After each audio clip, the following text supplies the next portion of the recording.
안녕하세요, 구독자 여러분. 요즘 뉴스를 보다 보면 재산 문제로 인한 이런저런 사건과 사고들이 일어나는 이야기를 적지 않게 볼 수 있는데요. 특히 상속이나 유산 문제로 가족 간의 갈등이 생기는 경우가 정말 많더라고요. 오늘 가져온 사연도 비슷한 이야기인데요. 부모님이 저를 위해 남겨주신 건물을 마치 자신들의 공공재산인 양 생각하고 노리던 사람들에게 통쾌한 복수를 해주고 돌싱녀로 돌아온 사연입니다. 그러면 지금부터 제 이야기 시작해 볼 테니 구독, 좋아요, 알람 부탁드릴게요. 당시 저희는 결혼 2년차 부부로 맞벌이를 하고 있었어요. 저는 프리랜서 인테리어 디자이너였고 남편은 건설회사에서 근무를 하고 있었죠. 시댁엔 시부는 5년 전에 돌아가시고 시모만 계셨는데요.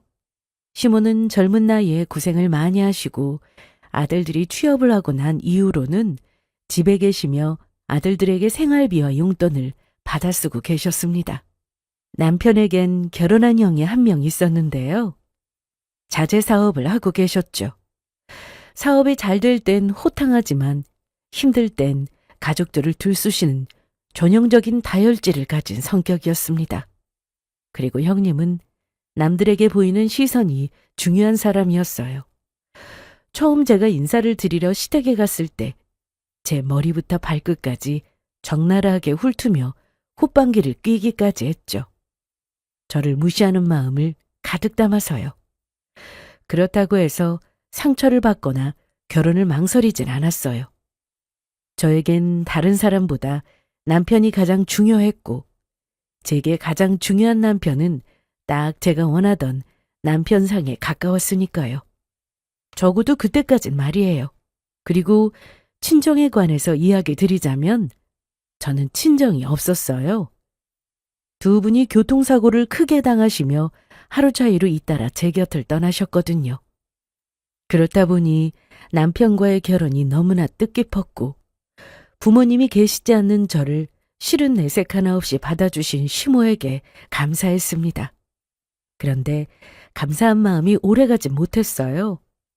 결혼식이 끝나고 신혼여행에서 다녀오자마자 임신 압박이 시작되었으니까요. 자, 이제 너희도 부부가 되었으니 마땅히 해야 할 도리는 다 해야 하지 않겠어? 당황스러웠어요. 결혼한 지 한 해도 가지 않았는데 임신 압박이라니. 사실 생각도 하지 못했거든요. 제 표정은 보기 좋게 구겨졌고 제 의지와는 다르게 말까지 더듬어지더군요. 네? 마땅히 해야 할 도리요? 제가 놀란 눈치를 보이며 답하자 시모는 더욱더 언성을 높이며 당연하다는 듯 강요를 하더라고요. 그래! 이제 결혼도 하고 우리 집안 사람 되었으니 가장 중요한 대를 이어야 할 거 아니야? 요즘 젊은 애들 보니까 때가 되면 낳는다고 헛소리들 하던데 때는 만드는 거지 기다리는 게 아니야. 그러니까 너희는 그냥 낳기만 해. 알겠어? 무조건 자신의 말이 옳으니 손자 타령만을 하는 정말 대단하신 분이란 생각만이 가득하게 되었어요. 그렇다 보니 시댁 가는 것 자체가 스트레스였습니다. 하지만 전 이런 닭들 때문에 임신을 하고 싶진 않았어요. 우리 부부의 일이기도 하지만 무엇보다 저희에겐 함께 세운 계획이 있었거든요. 그런 식으로 떠밀려서 제게 가장 소중한 보물이 될 아이를 낳는 것은 정말 싫었습니다. 그나마 다행인 건 남편도 저와 생각이 같아 임신 문제에선 든든한 제 편이 되어준다는 것이었죠. 여보, 내가 혹시나 해서 하는 말인데 우리 엄마 말 그냥 흘려들어. 알겠지? 내가 우리 엄마한테도 다시 한번 말했고 엄마도 조금 더 기다려보겠다고 했으니까 당신도 부담 가지지 말라고. 한동안 이어져 오던 임신 압박은 남편이 제대로 한번 말했는지 더는 제 귀에 들리지 않더라고요. 물론 임신 문제를 제외하고도 시모의 크고 작은 잔소리와 트집이 있긴 했지만 그 정도야 감당할 수 있는 수준이었습니다. 남편과의 관계도 마찬가지였어요. 가끔 작은 다툼이 있긴 했지만 그건 신혼부부가 흔히 하는 티격태격에 가까웠고 오히려 사이는 돈독한 편이었어요. 그런데 문제는 제가 28살 때 돌아가신 부모님께서 남겨주신 건물이 있다는 사실이 밝혀지면서부터 시작됐습니다. 그 건물은 서울 외곽에 있는 3층짜리 상가 건물로 부모님이 남기신 유일한 것이었죠. 건물이 있다면 참 좋긴 하죠. 그런데 저는 그 건물을 떠올리면 드는 감정은 슬픔에 가까웠습니다. 아무래도 부모님의 생각이 날 수밖에 없었으니까요. 그래서 애써 입에 올리고 싶지도 않았고 잊고 살기도 했던 것 같아요. 세입자분들이 보내오는 월세도 제가 들여다보지 않는 통장으로 설정하곤 따로 관리해 주시는 분이 계셔 더욱더 신경을 쓰지 않고 있었죠. 거기에다 남편을 만났을 때는 이미 부모님이 돌아가신 지 2년이나 지난 후였어요. 그래서 굳이 부모님이 남긴 건물이 있다는 말까지는 하고 싶지도 않았습니다. 아니, 처음엔 잊고 있다가 후엔 언급할 필요를 못 느꼈다는 것이 정확하겠네요. 그런데 재산세 처리를 하다가 이 사실을 남편이 알게 된 것이었죠. 제게 건물이 있다는 사실을 안 남편은 저에게 화를 내더라고요. 당신 왜 이런 사실을 숨긴 거야? 나한테 건물이 있다는 걸 들키고 싶지 않았던 거야? 왜? 내가 당신 건물에 침이라도 흘릴까 봐? 침이라는 말이 참 거슬리더라고요. 제가 작정하고 숨긴 것도 아니고 그저 잊었을 뿐이었으니까요. 하물며 저희가 형편이 어려운 것도 아니었기에 남편이 왜 이렇게까지 흥분하고 화를 내는지 저로서는 더욱더 이해가 되지 않았죠. 그게 무슨 소리야? 그런 게 아니라 건물을 떠올리면 부모님 생각나서 잊고 지냈던 것 뿐이야. 관리해 주시는 분도 따로 계시니까 내가 신경 쓸 것도 없어서 잊었던 것 뿐이라고.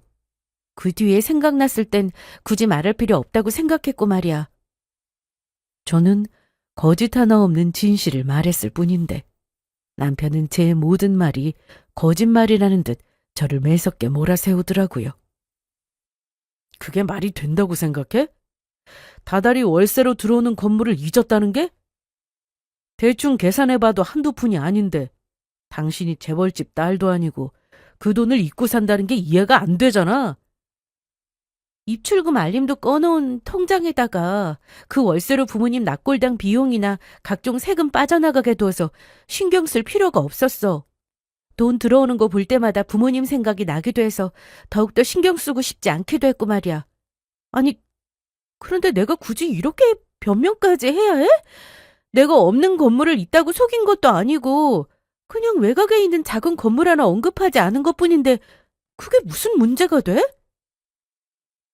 남편은 할 말이 없는지 조용해졌어요. 뭐라 반박할 말이 없었던 거죠. 근데 문제는 그 후부터였습니다. 그렇지 않아도 회사 다니기 싫다고 노래를 부르던 남편이 본격적으로 퇴사 이야기를 하더라고요. 나 요즘 너무 힘들다, 여보.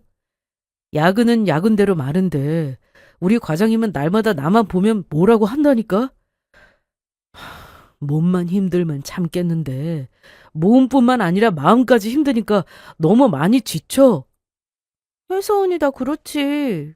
그리고 요즘 같은 힘든 시국에는 야근할 수 있음에 감사해야 하는 거 몰라? 힘들어도 조금만 참아. 언제까지 힘들기만 하겠어? 언젠가는 괜찮아지겠지. 하지만 남편은 제 말을 듣지 않더라고요. 점점 목소리에 짜증이 섞이기 시작했죠. 그 언젠가가 언젠데 끝이 보이지 않으니까 이러는 거잖아. 그러지 말고 여보, 나 그냥 회사 그만두면 안 돼? 아니, 그만두고 싶어. 그만두고 나오면 뾰족한 수가 있을 것 같아? 나 프리랜서 되고 처음에 힘들어하던 거 다 놓고선 월급 받을 때가 행복하다고 생각하고 좀 더 참아봐. 제가 반대하는 기색이 역력하자 남편은 곧장 시댁 식구들을 진두지휘하며 저를 설득하려고 하더군요. 처음엔 형님이 연락해와 직접적인 건물 언급을 하며 남편 편을 들더라고요. 동서, 유산으로 받은 건물이 있었다며? 나한테 그런 능력이 있었으면 당장 우리 남편 퇴사시키고 하고 싶다는 사업 시켰을 거야. 막말로 요즘에 월급을 어떻게 먹고 살아? 인생은 한 방이라고. 동서도 너무 안정감만 찾지 말고 서방님을 위해서 크게 한번 투자해줘. 처음엔 웃으며 넘겼습니다. 그런데 바로 다음 날 시어머니에게 전화가 오더군요. 예, 내가 이야기 다 들었는데 우리 아들이 그렇게 힘들다는데 네가 좀 도와주면 안 되겠니? 듣자하니 3층짜리 건물에서 나오는 월세도 꽤 된다고 하던데 그 돈이면 우리 아들까지 그렇게 죽자고 회사 생활할 필요가 뭐가 있니? 더 넓은 세상에서 하고 싶은 사업할 수 있도록 네가 밀어주면 되잖아. 형님의 말은 흘려들을 수 있었지만 시모까지 나서니 그냥 웃어넘기면 안 되겠다는 생각이 들더라고요. 괜한 오해를 불러일으키기 전 제가 좀 더 단호하게 대답할 필요성을 느꼈던 것이었죠. 어머님, 저는 제 부모님이 남겨주신 건물에 손대고 싶지 않아요. 특히나 사업자금 같은 거로는 더욱더 사용하고 싶지 않아요. 그러니까 형님도 그렇고 어머님도 그렇고 저한테 건물 이야기 좀 하지 말아주세요.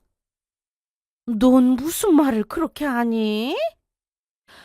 가족이 힘들다는데 돌아가신 부모님이 뭐가 됐으라고 그 건물을 그렇게 끼고 도는 게야?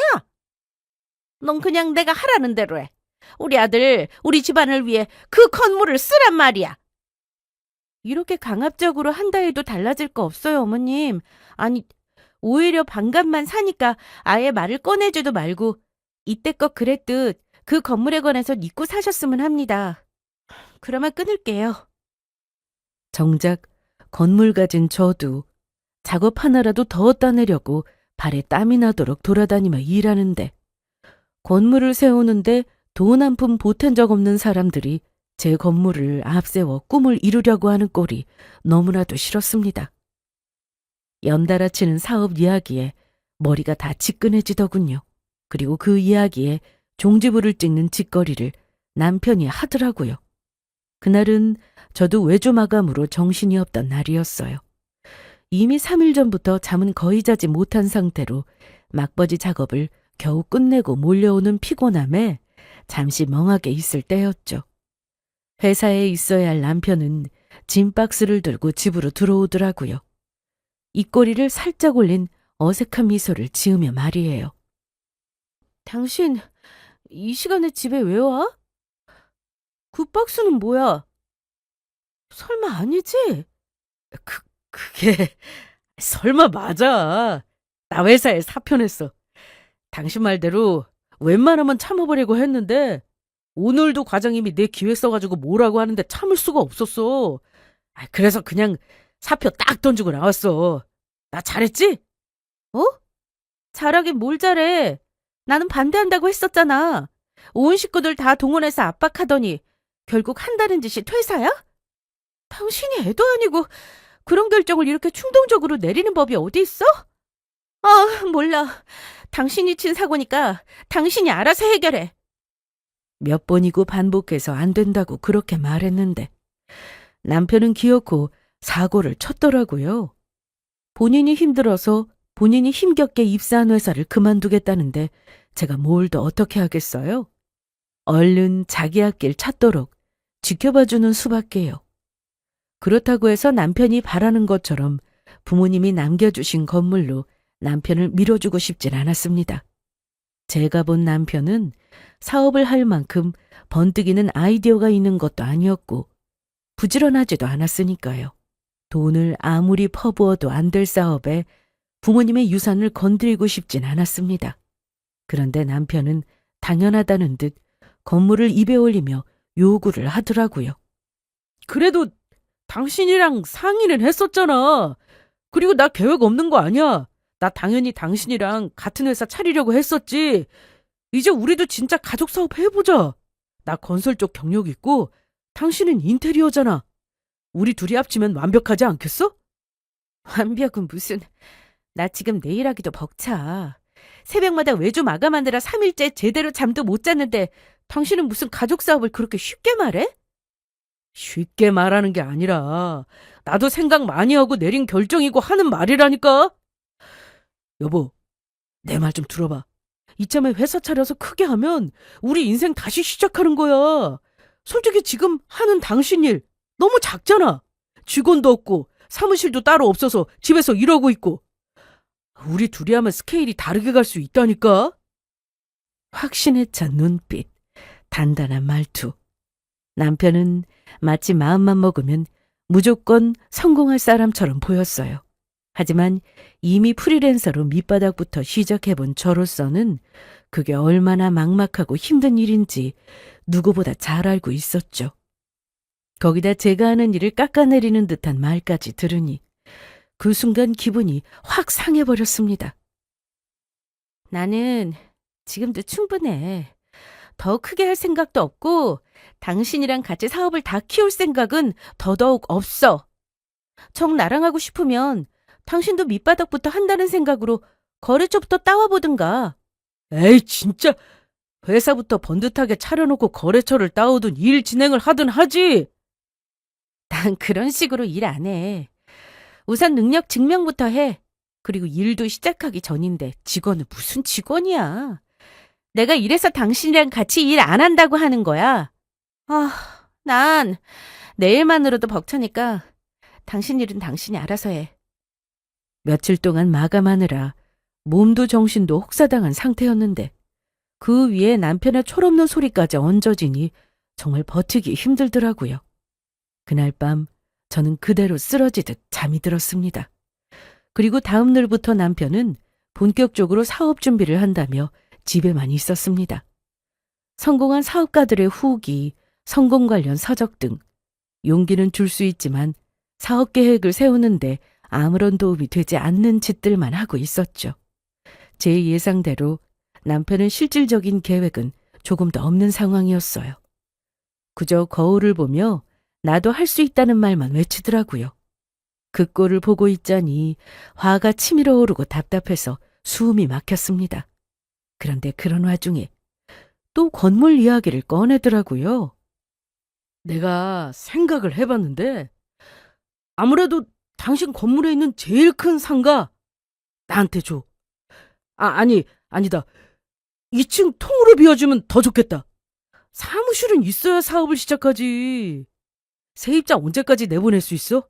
나 그 일정에 맞춰서 오픈하게. 무슨 소리야? 그분들을 왜? 난 그럴 생각 없어. 사무실이 필요하면 당신이 구해. 아니면 나처럼 집에서 하든가. 당신 소재도 넓고 좋잖아. 서재에서 무슨 일을 해? 그리고 나 직원들도 뽑을 거라고 했잖아. 당장 일도 없을 텐데 월세까지 내면 직원들 월급은 어떻게 줘?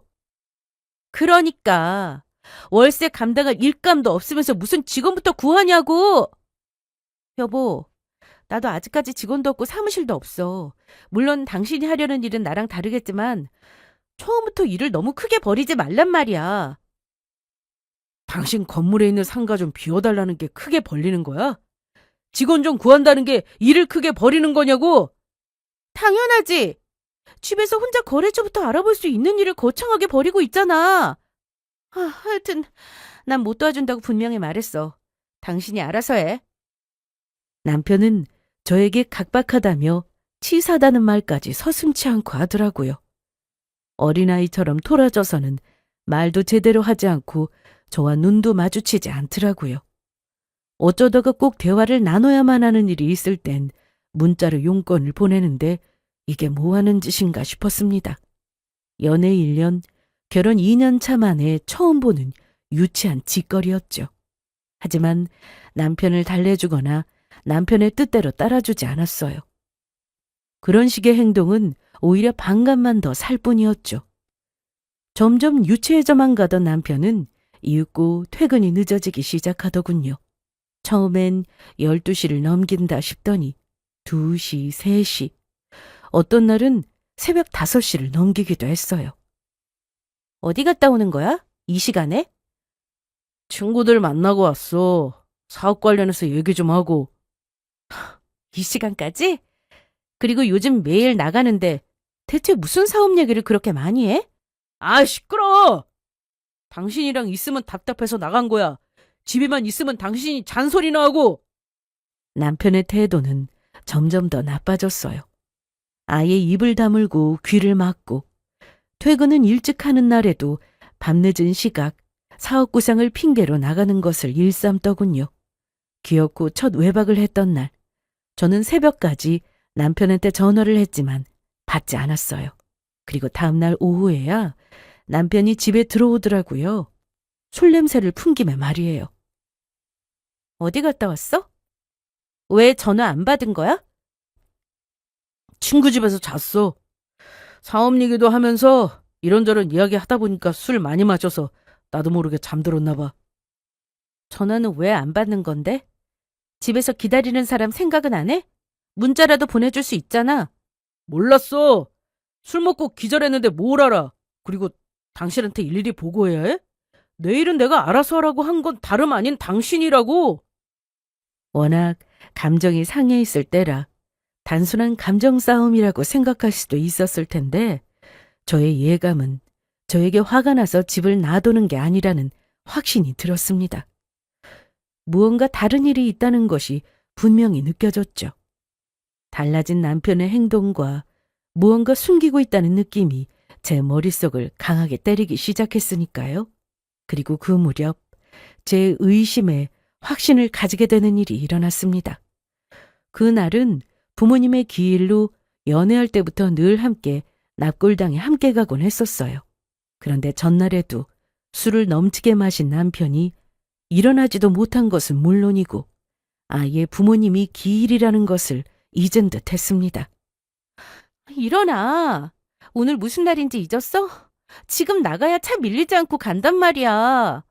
아, 진짜 무슨 날인데. 무슨 날이든 나 좀 깨우지 마. 어제 늦게 들어온 거 몰라? 전날 늦은 시간까지 오지 않는 남편을 기다리며 이미 실망을 많이 해서 그런지 그런 모습에도 실망이란 감정이 올라오지도 않더라고요. 저는 자는 남편을 그대로 두고 남편의 차 열쇠를 가지고 지하 주차장으로 향했어요. 당시 저희 집안의 차는 한 대로 주로 남편이 끌고 다녔었는데 납골당에 혼자 가야 하니 차 열쇠만 챙겨 내려온 것이었죠. 차 문을 열고 운전석에 앉았어요. 그런데 사이드미러를 맞추고야 시선을 바쁘게 움직이는데 조수석 의자에 신다 벗은 여자 스타킹이 있더라고요. 손이 덜덜 떨려오며 남편의 외박이 떠올랐습니다. 자연스럽게 상상은 최악의 장면까지 치달았고 저는 황급히 블랙박스를 확인했어요. 하지만 블랙박스 선 자체가 빠져 있었고 차량 곳곳엔 여자의 흔적들로 가득했습니다. 결국 저는 결심했어요.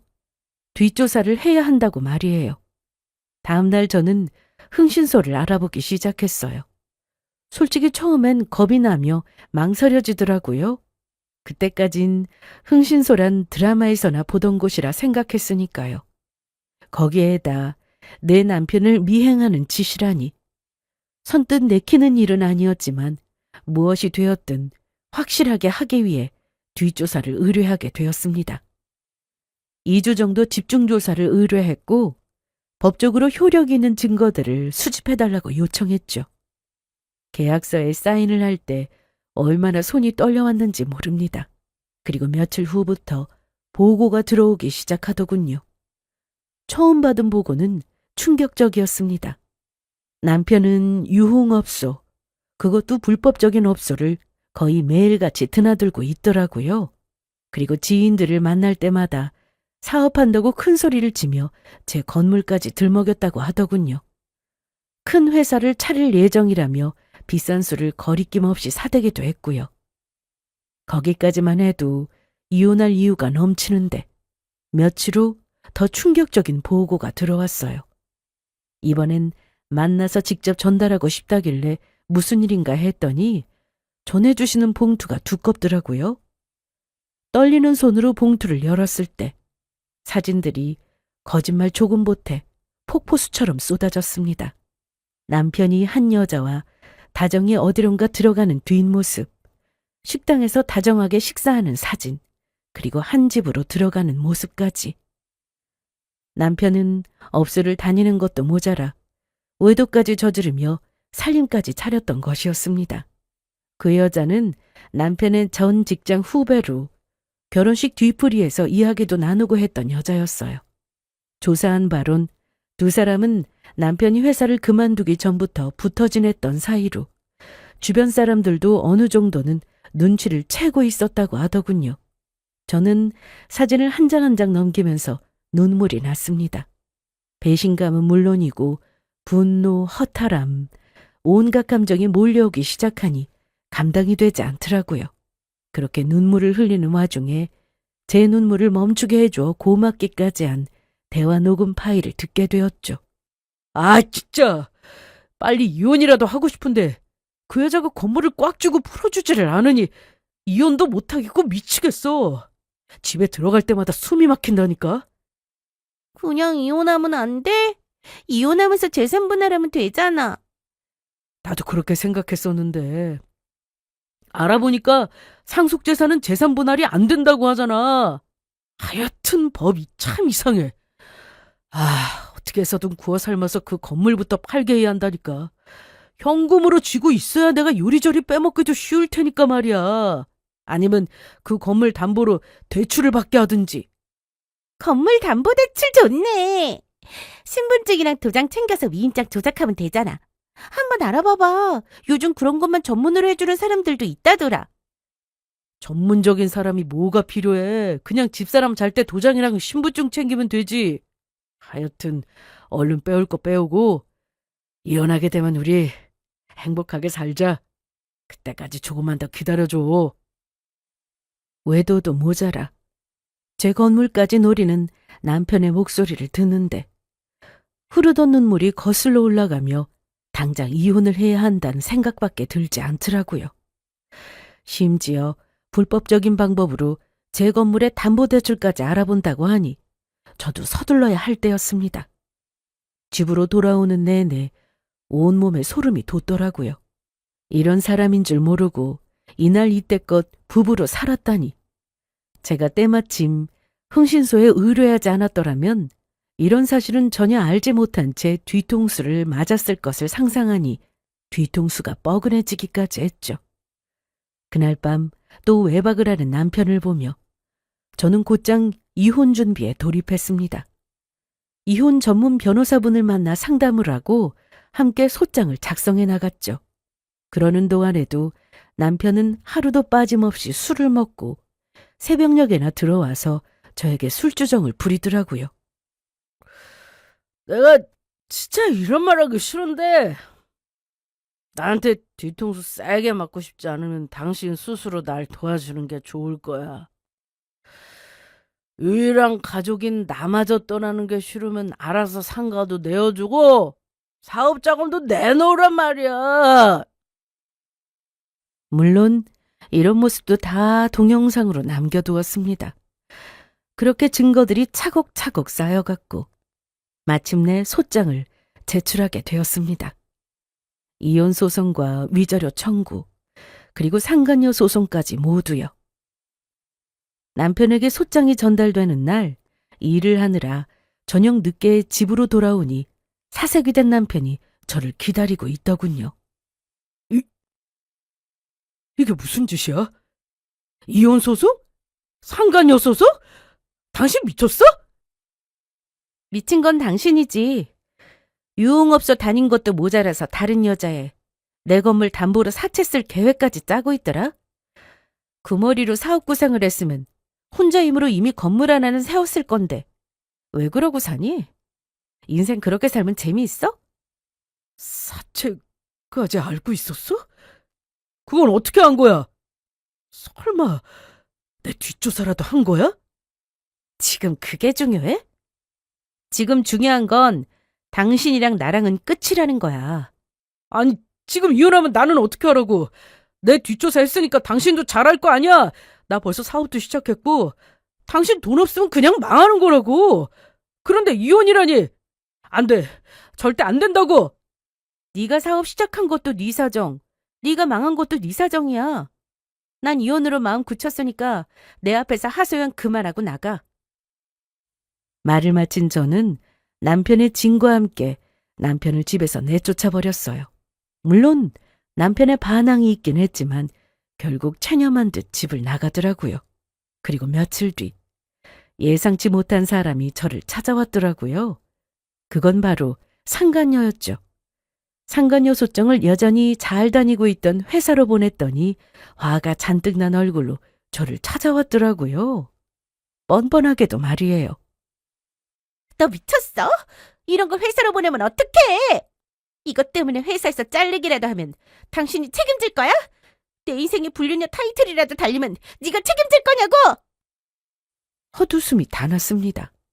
감히 누가 누구한테 소리를 지르고 누가 누구한테 책임이란 말을 입에 올릴 수 있는 것인지.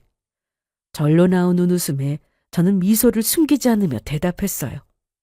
야, 정신 차려. 여기가 어디라고 감히 불륜녀가 찾아와서 고함을 질러? 그리고 네가 불륜을 저질렀으니 불륜녀 타이틀이 붙는 거고 잘못을 했으니 회사에서 잘리는 거야. 어디서 생각 없이 내 앞에서 책임이라는 말을 입에 올리는 거야? 내가 뭘 그렇게 잘못했는데? 네가 네 남편 관리 못해서 이딴 상황까지 오게 만들어 놓고선 이제 와서 누굴 탓하는 거냐고. 괜히 엄한 사람 인생에 재뿌리지 말고 소송 취하나 하세요. 남편 하나 못 지킨 주제에 꼴 같지도 않게 상간녀 소송 이딴 거 한다고 설치지 말고. 무릎 꿇고서 울고불고 하며 빌어도 모자랄 판국에 상간녀는 정신을 놓아버린 사람처럼 폭주를 하며 저에게 온갖 욕설을 쏟아내더군요. 저는 그 얼굴을 가만히 바라보다 오른손을 높이 치켜들어 상간녀의 얼굴로 내리쳐버렸습니다. 상간녀는 더욱더 발악을 하며 날뛰기 시작했고 저는 반대쪽 뺨도 내리치며 이렇게 말했습니다. 야, 가정 있는 남자 만난 네가 잘못이지. 남편 관리 못한 내가 잘못이겠니? 난 상간녀 소송 끝까지 진행할 거고 너한테 무슨 수를 써서라도 위자료 받아낼 테니까 그런 줄 알고 가. 여기서 한마디만 더 했다간 그 머리채까지 잡아줄 테니까. 괜찮으면 계속 발악해보던가. 제 몸에 손 한 번 대지 못한 상간녀는 결국 울면서 돌아가더군요. 그 모습을 보며 통쾌했냐고요? 아니요. 저는 진정 통쾌한 복수를 위해 바로 다음 날 그 회사 인사과에 상간녀가 한 짓에 대해 알려버렸습니다. 회사 내 불륜도 불륜이었지만 불법 서류를 조작하려는 것에 동조한 것도 모자라 범죄를 부추긴 것이 크게 문제가 되었다고 하더군요. 결국 상간녀는 괜히 저를 건드려 그렇게 자랑하던 회사에서까지 쫓겨나게 되었죠. 그 후 벌어지는 법적 공방은 제 생각보다 길었습니다. 몇 달 동안 이어진 소송에 지치긴 했지만 결국엔 이혼이 확정되며 전 남편과 상간녀에게 각각 5천만 원, 3천만 원의 위자료를 받을 수 있었어요. 모든 게 이제 끝이겠거니 생각했는데 재미있는 일은 그때부터 시작되더라고요. 그건 바로 전 남편이 전 시댁에는 우리의 이혼 사실을 숨기고 있었단 것입니다. 나중에 안 사실인데 전 남편은 전 시댁에 그냥 제가 고집이 세서 지금 사이가 안 좋을 뿐이라고만 얘기했대요. 곧 화해할 거고 건물도 어떻게든 설득해서 가족들이 쓸 수 있게 할 거라고 거짓말을 한 거였죠. 건물을 들먹이며 전 시댁에서도 돈을 뺐었던 전 남편이 그 돈을 갚아주지 못하는 상황이 되자 거짓말로 상황을 모면했던 것이었습니다. 그렇다 보니 전 시댁에선 여전히 제 건물과 연관지어 이룰 수 없는 꿈을 꾸며 사고를 치고 있다고 하더군요. 우선 시숙은 사업을 확장한다면서 큰 대출을 받았다고 하더라고요. 건물에서 나올 돈을 계산해서 혼자 북치고 장구치고 다 한 것이었죠. 형제는 용감하다더니 전 남편이 생각했던 그대로 대책도 없이 큰 사무실로 옮기고 직원도 더 뽑았다고 하더라고요. 끼리끼리 만났다고 전 형님도 별반 다르지 않더라고요. 구매한 지 1년도 되지 않은 경차를 똥값에 팔아버리고 외제차를 타고 다니며 쇼핑이나 하고 다니는 삶을 산다고 해요. 그리고 집 리모델링을 한다며 하루가 멀다고 집으로 업체 사람들이 오간다고 하더군요. 그리고 이 모든 이들의 꼭대기에 서 있는 전 시모는 온갖 소문을 다 내고 다닌다고 하더라고요. 친구들만 만났다 하면 우리 며느리가 3층짜리 건물을 우리 아들한테 준다고 했다더라. 그 건물이 우리 아들에게 넘어오기만 하면 자기 마음대로 다 하라고 했다며 구체적인 월세 금액까지 들먹이며 이미 건물주 노릇까지 하고 다녔다고 했습니다. 이 모든 건 저에게 연락 한 통 없이 본인들 생각으로만 판단하고 행동했고 저는 이 모든 소식들을 전해 들으며 그저 방관했습니다. 그렇게 그들은 하루가 무섭게 망해가는 지름길로 달려갔고 저는 제 인생을 살았어요. 그러던 어느 날 부모님이 남겨주신 건물을 좋은 가격에 매입하고 싶다는 사람이 나타났습니다. 건물이 있는 지역이 재개발 예정 구역으로 지정되면서 부동산 가치가 크게 올라간 거였죠. 저는 고민 끝에 매각을 결정했어요. 부모님의 유산이긴 했지만 이 건물에는 이제 전 남편과의 안 좋은 기억들만 남아 있었거든요. 새로운 시작을 위해서는 깨끗하게 정리하는 게 맞다고 생각했습니다. 그렇게 마음을 먹고 나니 계약서 작성까진 빠르게 진행되었고 여전히 제 건물만 바라보고 있던 전 시댁 식구들이 불이 나게 저를 찾아왔더라고요. 그날은 제가 평소보다 조금 늦게 건물에 도착한 날이었어요.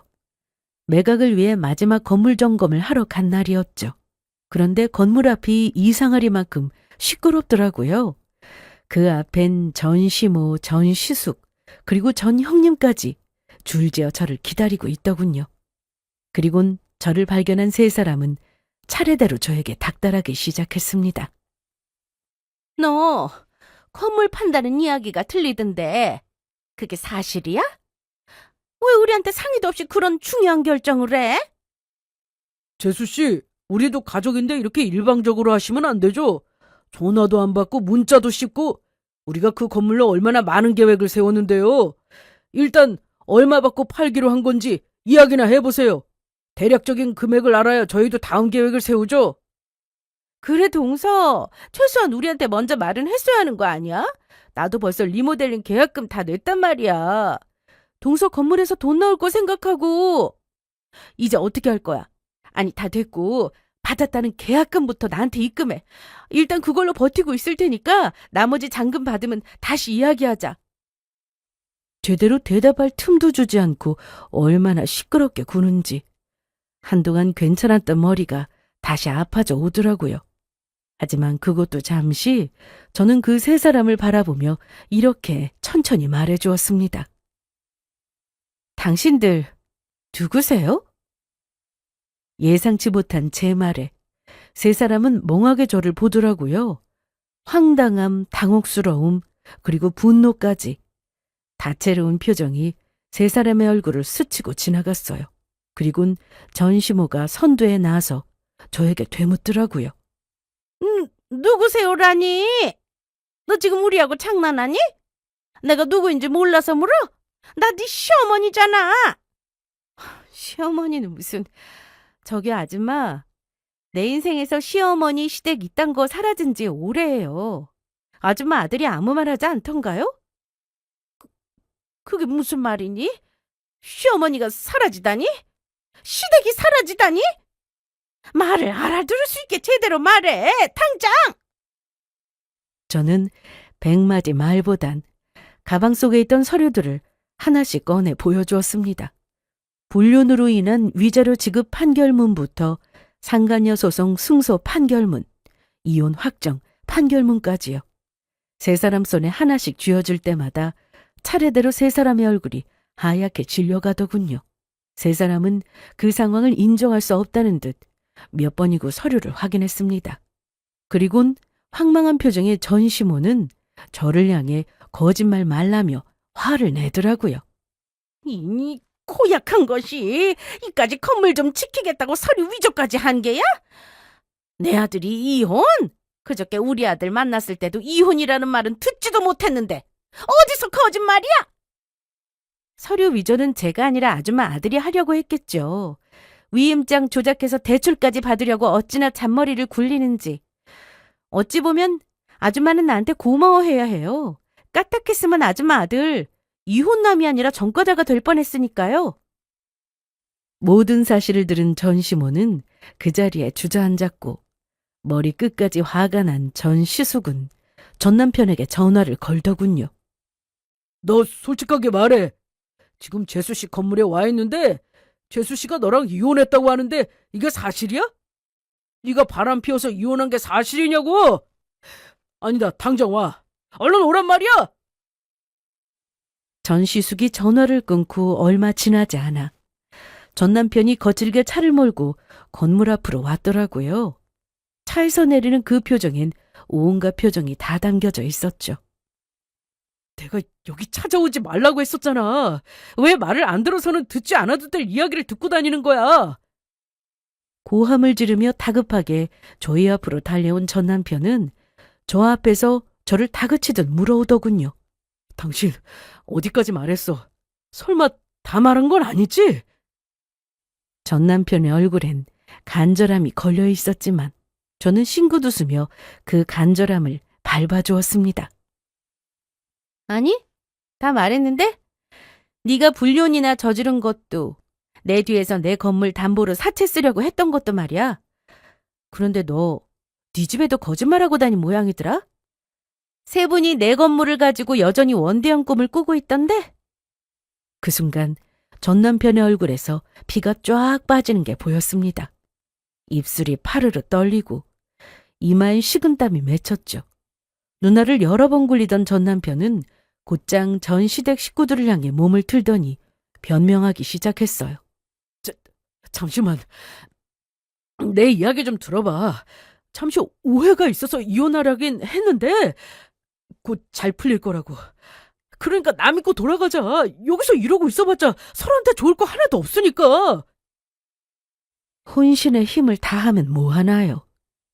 이미 세 사람의 얼굴엔 전 남편에 대한 불신이 가득했고 결국 전 시숙의 주먹이 전 남편의 얼굴로 빠르게 향했습니다. 너 이 자식이 진짜 이런 순간에도 거짓말을 해? 너 어떻게 할 거야? 우린 네 말만 믿고 재수 씨 건물 나눠준다는 그 말만 믿고 여기저기 이런 일대로 버려놨는데 어떻게 할 거냐고! 나도 마찬가지야. 이망신은 어째? 당장 다음 달부터 이 건물 상가에 들어가게 해준다고 다 약속했는데 이 문제를 어떻게 해결하란 말이야? 두 사람은 남편의 멱살과 팔을 붙잡고 고함을 질러대더군요. 처음엔 어떻게 해서든 상황을 잘 풀어보려던 남편도 두 사람의 끝도 없는 추궁과 원망에 도저히 못 참겠다는 듯 화를 내기 시작했습니다. 아이 진짜! 누가 그러라고 했어? 내가 그러라고 시켰냐고! 나는 그냥 건물 있다고 했을 뿐이야! 내 한마디에 본인들이 다 알아서 사고치고 다닌 걸 왜 내 탓을 하느냐고! 이 자식이 너 지금 그걸 말이라고 해? 네가 진작 이혼했다고 말이라도 해줬으면 우리가 그렇게 김칫국 마시면서 다닐 일도 없었을 거 아니야. 그리고 너 건물 이야기하면서 우리한테 빌려간 돈은 언제 줄 건데? 이제 건물도 없는데 돈은 무슨 수로 줄 거냐고. 내가 이럴까 봐 이혼 이야기 안 한 거야. 이혼했다고 하면 빌려준 돈 달라고 할 게 뻔하니까. 하여튼 엄마나 형이나 무슨 사고를 얼마나 치고 다녔든 난 모르는 일이니까 본인들 일들은 각자 알아서 처리해. 난 내일만으로도 머리 아프니까. 전 남편의 무책임한 말과 함께 두 형제의 주먹 다짐이 시작되었어요. 두 사람 다 자신의 잘못을 반성하기는커녕 서로 탓을 하며 원망하기 바쁘더군요. 전시모는 이미 자리에 주저앉아 곡소리를 시작했고 전 형님은 멍하니 하늘만 바라보고 서 있었죠. 아마 다 망한 상황임을 몸소 체감하는 시간인 듯 했죠. 결국 주변의 신고로 인해 경찰분들이 오셨고 그렇게 저에게만 신나던 상황이 마무리되었습니다. 그 후 전 시댁에서는 곡소리가 끊이지 않더라고요. 우선 전 시숙은 건물만 믿고 받은 대출을 갚아내느라 이사했던 사무실은 다시 팔고 어렵게 마련했던 집까지 처분했다고 하더군요. 그러고도 빚이 남아 전 형님은 입주 청소를 다니고 전 시숙은 밤에는 대리운전, 낮에는 본인 일과 더불어 배달까지 한다고요. 그리고 그렇게 사이가 돈독하던 전 시모와는 연을 끊다시피 하고 지낸다고 합니다. 빚 갚기도 버거운데 전 시모는 생각도 없이 계속 생활비를 바라고 친구들 사이에서 체면 치레를 위해 전 시숙의 카드를 물수도 쓰고 다니니 버림받을 수밖에요. 이처럼 전 시숙에게 마저 버림받은 전 시모는 그렇게 중요하게 여기던 체면이 땅에 떨어져 얼굴도 제대로 들지 못하고 다닌다고 하더라고요. 자식 상황은 살펴보지도 않고 무조건 본인 체면만 중시하더니 결국 망신살만 잘 뻗쳤다고 생각했네요. 그리고 마지막으로 전 남편의 소식이 남았는데요. 우선 잘못 없다고 그렇게 큰 소리치던 상간녀는 결국 회사에서 잘리고 전 남편과 함께 지내며 성공을 위해 뒷바라지를 했다 하더군요. 하지만 아무런 준비도 계획도 없이 시작한 사업이 잘 될 리가 없었고 빚이 점점 쌓여 자신의 돈까지 위협받는 상황이 되자 그대로 도망을 쳤다고 했습니다. 그렇게 가진 것 없이 혼자가 된 전 남편은 그때서야 제가 아쉬워졌는지 차마 눈뜨고 볼 수 없는 꼴을 하곤 저를 찾아왔더라고요. 어디에서 찌질한 이혼남들이 전 부인을 만나면 해야만 하는 말이라는 주제로 알려주기라도 하는 것인지 어디서 많이 듣고 본 말을 저에게 쏟아냈죠. 잘 지냈어? 얼굴 보니까 당신은 잘 지낸 것 같네. 난 보다시피 잘 못 지냈어. 후회를 얼마나 했는지 몰라. 내가 그땐 정말 미쳤었나 봐. 날 진정으로 위해주고 사랑해준 사람은 당신뿐이었는데 그걸 이제 알았어. 나 이제부터 당신이 하라는 대로 다 할 테니까 한 번만 나 받아주면 안 될까? 이런 말을 하며 제 손을 붙잡는데 그 손이 스치는 순간 온몸이 소름이 올라오며 곧바로 그 손을 뿌리쳐버렸습니다. 후회? 당신이 무슨 후회를 어떻게 얼마나 했든 나만 할까? 난 있잖아. 너 같은 인간이랑 만나고 결혼한 그 모든 게 후회스러워. 알아? 그러니까 감히 내 앞에 와서 후회 있단 말을 하지도 마라. 여보, 그러지 말고 내 말 좀 들어봐. 우리 사랑했었잖아. 좋았잖아. 내가 다시는 당신한테 건물 이야기는커녕 돈 이야기, 사업 이야기까지 꺼내지도 않는다니까? 이혼한 지가 언젠데 여보래. 사랑 같은 헛소리 하지 말고 얼른 가. 다신 찾아올 생각은 하지도 말고. 그 후로 전 남편은 다시는 저에게 찾아오지 않더라고요. 가끔 연락이 오긴 했지만 차단을 해버리고 혹시나 하는 마음에 번호도 바꾸어 버리니 진짜 연이 끊어졌죠. 이혼도 무사히 마치고 건물도 꽤 좋은 가격에 매각한 날, 저는 저를 위한 선물을 샀습니다. 그건 바로 값비싼 수제 운동화인데요. 그 운동화를 신고 좋은 곳으로 나아가야겠다는 저의 의지가 담긴 선물이었죠. 사연을 쓰는 지금도 그 운동화를 신고 단골 카페에 나와 있는데요. 운동화 덕분인지 저는 바른 길로 잘 나아가고 있습니다. 저를 믿고 일을 맡겨주시는 분들이 많아 직원을 한 명 고용하게 되었고요.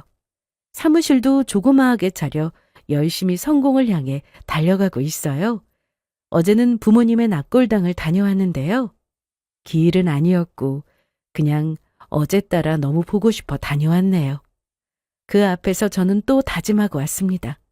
앞으로도 잘 살겠다고 훗날 부모님을 다시 만나게 됐을 때 부끄럽지 않은 모습으로 지낸다고, 그리고 꼭 행복하겠다고요.